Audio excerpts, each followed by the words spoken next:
What if the tapping sounds you heard at night weren't in your head? What if they were real and coming from inside your walls? This story is about two grieving sisters who used the Ouija board to contact their dead mother. Oh, they got a response, but it wasn't from her. What they awakened was already living in their house.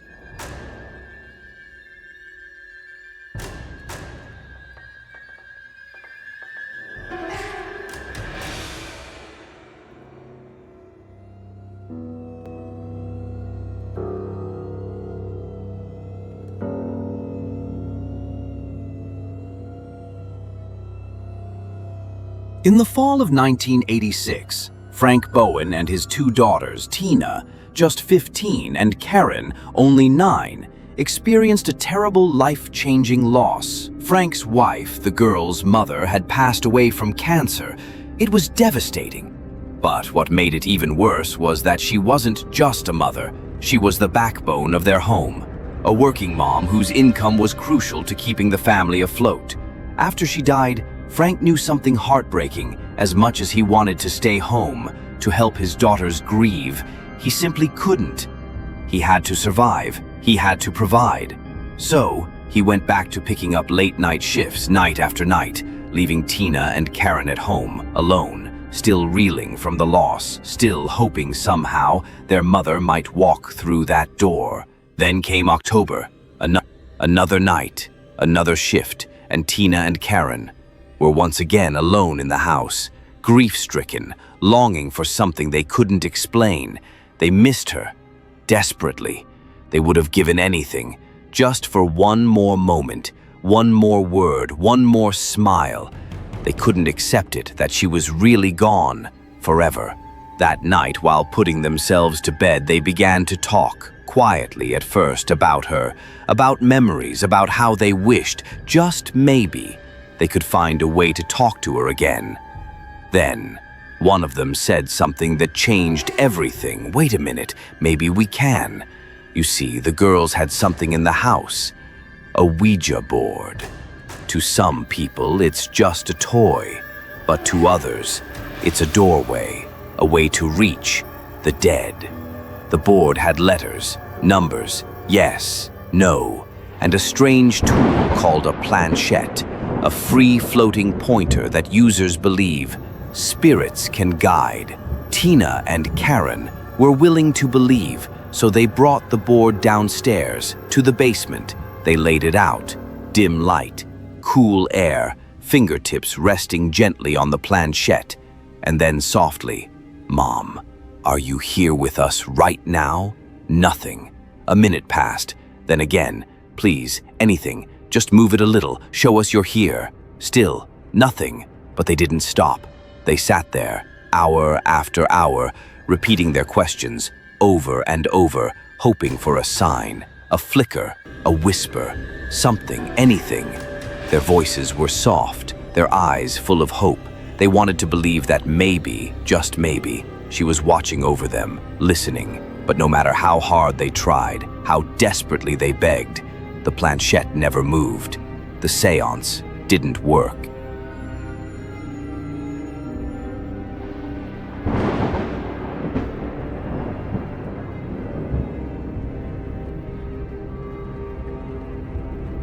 And the girls, it's not clear if they truly believed they were going to get a response from their mom.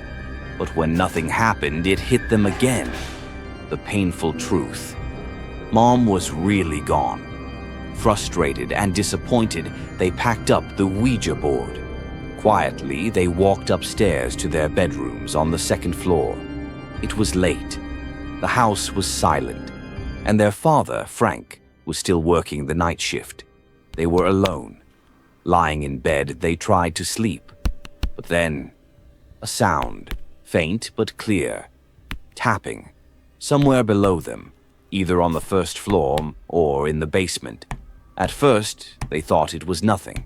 Maybe the house creaking, maybe a branch hitting the wall. But the sound didn't stop. It was random, sporadic, yet consistent, and it made them uneasy. Karen, the younger sister, got scared. She climbed out of bed and crept into Tina's room. "Do you hear that tapping sound?" she whispered. Tina nodded. "Yeah. What is that?" Together, they walked to the top of the stairs. Looking down, they couldn't see the first floor, but they could hear it. The tapping, still going.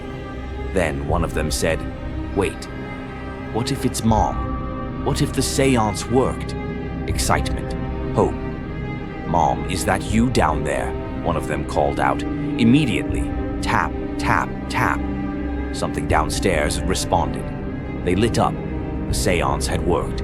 Mom was answering them. So they asked again, "Mom, if it's really you, give us another sign." Again, tap, tap, tap. They were thrilled. They started walking down the stairs, asking question after question. Each time, tap, tap, tap. Even the open-ended questions got answers. Eventually, the sound led them to the basement door. It was dark behind it. Still, they opened it. And again from somewhere below, tap, tap, tap. They stood frozen at the top of the basement stairs. Was it really Mom? They wanted to believe, but something about it felt off, so they didn't go down. They stayed at the top, asking questions, receiving responses. Then it stopped. The house was quiet again. No more taps, no more answers. They stayed up until Frank came home, too excited to sleep. When he walked through the door, they ran to him, beaming with joy. "Dad, we spoke to Mom. She was tapping back." Frank was stunned, but seeing his girl smiling again, after all the grief, he didn't question it. He nodded and said softly, "Of course your mom is here. She'll always be looking out for you." That night, the girls finally slept peacefully. Frank believed it was just their way of coping, nothing more. But the next day, the tapping returned. Only this time, it came from different rooms. The kitchen, the second floor, all over the house. The girls heard it, but whenever Frank was home, he heard nothing. He still thought it was harmless, their grief playing tricks on them. But to the girls, it was real. Then something changed. 3 days after the seance, the tapping turned sinister. It stopped coming from the basement and started coming from inside their bedrooms, under their beds, in their closets.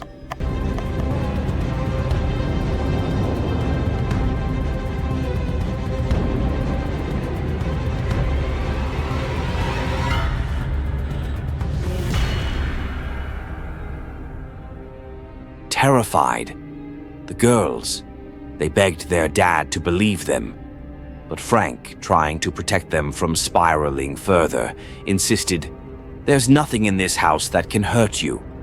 But the girls no longer believed it was their mom. They whispered to each other. Maybe the seance didn't bring her back. Maybe they brought something else. Something evil. A week passed. The tapping didn't stop. As a matter of fact, it got worse. Now the girls couldn't even sleep.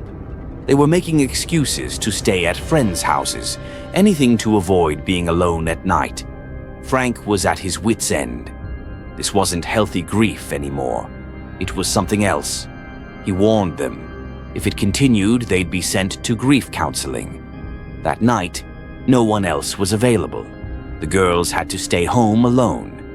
And as expected, it wasn't long before they heard it again. The tapping. This time, from the basement. Tina turned to Karen and said, "Dad doesn't believe us. We have to investigate. No one else will." Karen didn't want to, but she followed her sister anyway. Tina grabbed a kitchen knife. They opened the basement door. Cold air, stillness. Then, they stepped into the dark. The basement was empty, dusty, silent. But the girls knew what they'd heard. They searched the space, looking behind boxes by the washer and dryer. Anything. But nothing was there. Then, as they turned to leave, Tina froze. On the wall beside the staircase, something was written in red. "I'm in your closet. Come find me." They bolted, up the stairs, out the door, screaming to the neighbors, banging on the door. The neighbor let them in, confused, alarmed. The girls were hysterical. "There's someone in our house. Please help us." Frank came home. The neighbor told him what the girls said. Frank was calm, but concerned. He told the girls to stay at the neighbor's. He would check the house himself. Frank searched everything. No intruder, no writing in blood. But he did find the message on the wall, written in ketchup. He returned to the girls and said gently, "I know you wrote it. You're grieving. But this has to stop." The girls said nothing. They knew they didn't write it, but at that point, they gave up trying to convince him. He said they'd start grief counseling the next day. They agreed. The strange activity stopped. The house was peaceful again. For 3 weeks, nothing happened. Until the night of December 8th. That night, Frank, Tina, Karen, and their friend Kathleen had gone out for the evening. It was late when they returned. As they walked up to the front porch, Frank noticed something through the window. The lights were on. Lights he was sure he turned off. He unlocked the door, stepped inside, and stopped. The television was on. The radio was playing. Furniture was moved. Not a mess, but rearranged, subtle, wrong. The girls saw it too. Their faces froze in fear. Frank looked at them, confused. "Did you do this?" he asked. They shook their heads. Frank walked deeper into the house, inspecting. He turned off the TV, shut off the radio, moved the chairs back. No signs of forced entry, nothing missing, but the house felt off. He led the girls through each room, the first floor, the second, the attic, the basement. Nothing, no one, until he remembered. He hadn't checked the sitting room, the one right off the front door. They stepped into the room together, and there, written in shaving cream on the wall, were the words, "Marry me." Before Frank could react, he heard a sound, movement, coming from the open closet. And then, someone stepped out. It was a man, wearing Frank's dead wife's dress, clown makeup smeared on his face, and in his hand, a hatchet. The man looked at Frank, then at the girls, then calmly said, "You and the girls, go upstairs." Frank didn't hesitate. He stepped between the stranger and his daughters. He whispered, "Go. Run." The girls darted up the stairs. Frank followed behind, shielding them. The man trailed close. They reached the first bedroom. The girls ran inside. Frank slammed the door behind them, held it shut with all his strength. Tina didn't wait. She turned, ran to the window, and jumped.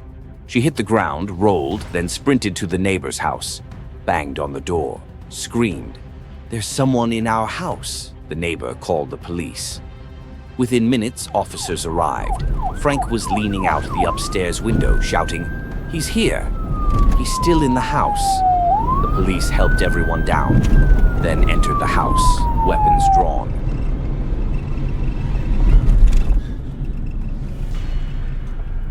The officers searched the house top to bottom, room by room, floor by floor. They found nothing, except one thing, a hatchet lying near the back door.